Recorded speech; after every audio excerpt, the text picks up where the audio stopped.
உங்களுக்கு என்ன ஆச்சு? நீங்க செஞ்ச பாவத்துக்கு கொஞ்சம் மன்னிப்பு தான் தேடுங்களேன். குர்ஆன் சொல்லுகிறது. எல்லாரும் செய்யற பாவமும் கண்ணுக்கு தெரியும். ஆனா இவர் ஏதோ அவுலியா மாதிரியே பேசிட்டு இருப்பார்.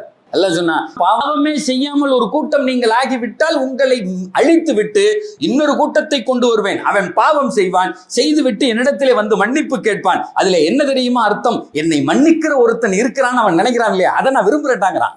What a beautiful verse. யுர்சிலி ஸமாஅ அலைக்கும் மித்ராரா. தொடர்படியாக வருகிற மேகங்களை அவன் உங்கள் மீது அனுப்பி வைப்பான். மழைன்னு சொல்லல சார், மழை வந்த பின்னாடி சில நேரத்துல வேக்கும். ஆனா அந்த மழைக்கு முன்னால் உள்ள சூழல் இருக்குல்ல, ரொம்ப ரம்மியமா இருக்கும். குளிரும், லேசா குளிரும், மண் வாசனை அடிக்கும். அப்படியே நீங்க இப்ப மே மாசத்துல உட்காந்து இஸ்திஃபார் செய்யறோம், எனக்கு மழை வருமா? அல்லாஹ் சொல்லுகிறான், ஊர்ல உள்ளவனுக்கு பூரா வெயில், நீ மட்டும் இஸ்திஃபார் செய்து பார். அந்த மழை வந்தால் என்ன மனோநிலை ஏற்படுமோ அதை நான் ஏற்படுத்தி தருவேன்டா.